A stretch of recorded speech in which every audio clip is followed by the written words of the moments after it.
Alors je suis Mathieu Leporuni, je suis chercheur à Clermont-Ferrand, à l'Université Clermont-Auvergne. Je travaille dans une unité mixte de recherche entre le CNRS et l'Université Clermont-Auvergne. L'IRD est aussi une de nos co-tutelles. Cette unité s'appelle le CERDI, le Centre d'études et de recherche pour le développement international. Et au sein du CERDI, il y a une équipe qui travaille sur les nouvelles trajectoires du développement durable. Et il y a en particulier le Centre européen d'excellence en durabilité.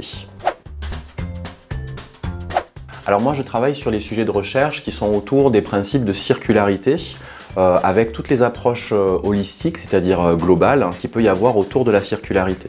Alors comme l'unité dans laquelle je travaille, c'est une unité d'économistes, au sein du Centre d'excellence européen en durabilité, on travaille en particulier sur l'économie circulaire, mais moi j'essaye d'avoir une vision un petit peu plus globale et interdisciplinaire de ce que peut être l'économie circulaire et de partir justement des approches plutôt autour de ce qu'est la circularité.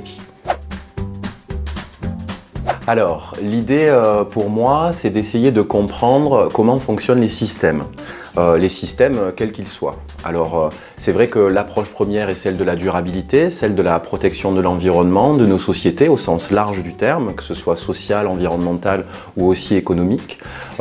Et lorsque l'on regarde comment fonctionnent les systèmes, on s'aperçoit en fait que les systèmes, quels qu'ils soient, de la cellule biologique jusqu'à la société, jusqu'à la Terre, voire même l'univers, sont tous en fait interconnectés et réagissent entre eux de façon complexe.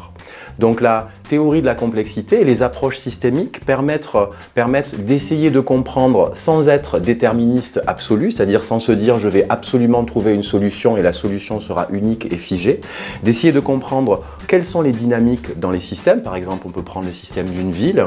La ville, il y a en effet les gens, il y a aussi les bâtiments, il y a aussi les questions d'énergie, il y a les questions d'alimentation, il y a les questions de transport, par exemple. Ce sont des systèmes différents, mais on voit bien déjà comment ces systèmes sont tous interconnectés. Donc comment on peut faire pour essayer de voir de façon globale ces systèmes-là, comment ils interagissent entre eux et par exemple comment on accompagne ces mouvements de systèmes pour essayer d'avoir une ville plus durable, plus résiliente dans le cadre par exemple de l'économie circulaire. Alors j'ai choisi ce sujet, alors moi j'ai un parcours qui est un petit peu atypique, j'ai un doctorat en physique de l'atmosphère. J'ai travaillé quelques années sur les questions de climat, ça a toujours été un intérêt, ça a toujours représenté un intérêt important pour moi, les questions environnementales, les questions aussi durabilité, y compris les questions sociales, de justice sociale. Et puis après, je suis parti faire de la coopération à l'étranger pour l'Union européenne et ensuite pour les affaires étrangères. Et en fait, le sujet même de la coopération, moi, m'a intéressé.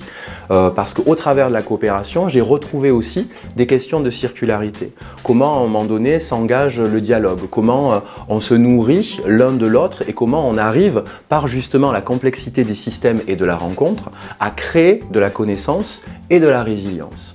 Donc pour moi, l'envie première, elle était comment je peux essayer de contribuer à cette forme de réconciliation entre les systèmes pour retrouver, ou en tout cas faire réapparaître et comprendre quels sont nos liens entre les systèmes. Alors bien sûr, ça peut être le lien entre humains, le lien au sein d'une organisation, ou au niveau de la Terre entière, le lien par exemple entre l'espèce humaine et tous ses environnements.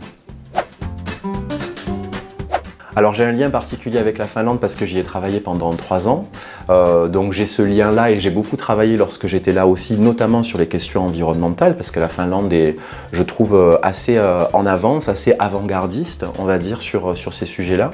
Donc aujourd'hui, les collaborations, en tout cas les liens que j'ai, sont ceux que j'avais établis précédemment, mais je sais aussi que sur ces sujets-là, il y a énormément de choses à explorer, notamment au niveau du centre d'excellence en durabilité dans lequel je travaille, également sur les questions d'économie circulaire, bien sûr, puisque la Finlande vraiment a été là aussi très avant-gardiste avec Sitra, qui a mis en place le Forum mondial de l'économie circulaire comme un énorme lieu de dialogue, ce qui pour moi est vraiment nécessaire pour appréhender justement toute la complexité de ces systèmes et de ce sujet.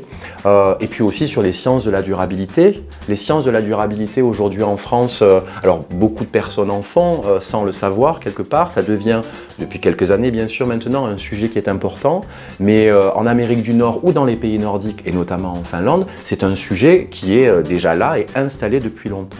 Donc ces collaborations-là, en fait, elles sont naturelles et je pense que leur développement, en tout cas dans les premiers contacts que j'ai eus, représente un intérêt conjoint très important en termes de complémentarité d'expertise.